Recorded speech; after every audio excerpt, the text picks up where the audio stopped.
Welcome to Bite-Sized Data Science. Before we can talk about how to solve a problem that involves streaming data, we need to talk about what we mean by real-time processing.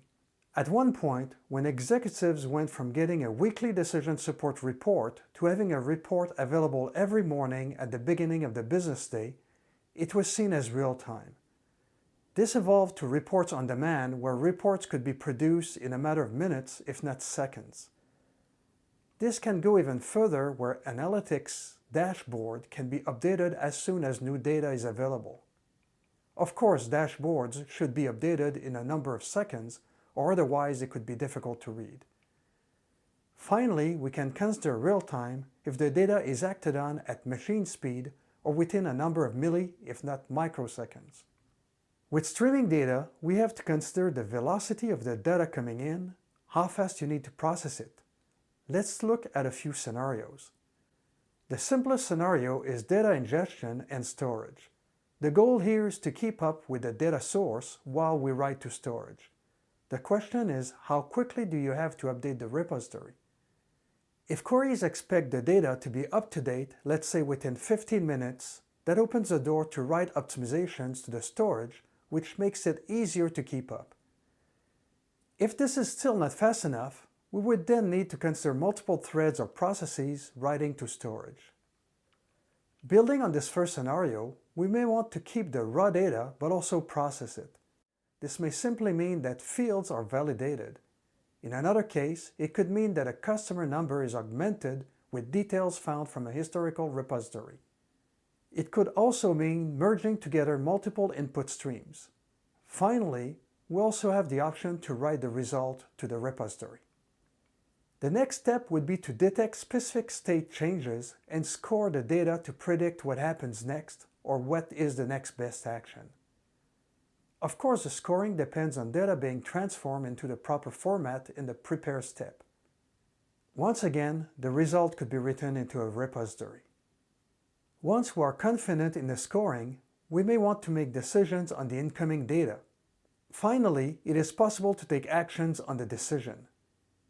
In all this, we have to contrast the volume of data coming in, the processing required, and how quickly the data, scoring, decision, or action is needed. It impacts the complexity of the solution. For example, some steps of the processing, here represented as circles, could actually be multi-threaded to accommodate the volume. Then, decisions have to be made about how we feed the data to the different threads and if the order must be preserved. Then, depending on the resource required, you may have to run some of the processes on different machines. There are three main approaches to solving this problem. Develop a program from scratch, use a framework, or use a platform. Writing a program could make sense as a quick solution for ingestion or simple processing. You also have to consider the potential growth of incoming data, the potential addition of new sources, and increased complexity of the processing over time. Growth could mean the addition of multi-threading, multi-processing, messaging, and so on. For this reason, I would strongly suggest the use of a framework or a platform to avoid having to reinvent the wheel. At the outset, I have to say that I've worked with the IBM Streams product for several years and believe it is the most complete and highest performance platform. In addition to transparently providing cluster support and parallelism, it includes a large set of toolkits that provide pre-built functionality for many areas, including data repository access, networking, time series processing, and more. It also has a visual editor that makes it easy to assemble a solution.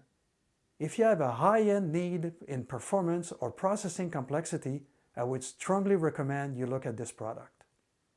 Other products are available. They include Spark Streaming and Spark Structure Streaming, Apache Flink, Apache Storm and Apache Heron, Apache NiFi, Apex, Samza, and more.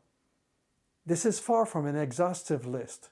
Some people would add Apache Kafka to this list, but I personally considered it a messaging queue that complements a streaming framework or platform. I know there is an API to read and write messages, but I prefer not to include it here.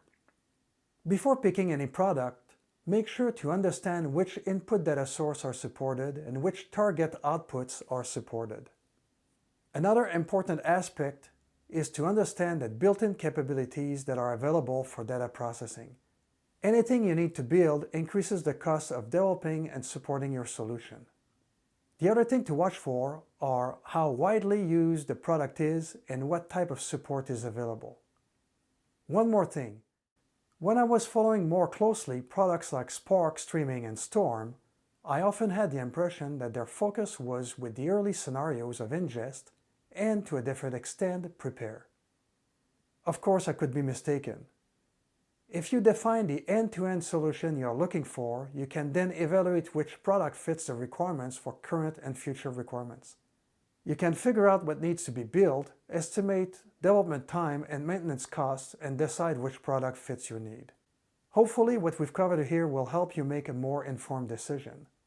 See you next time on Bite-Sized Data Science, and don't forget to subscribe.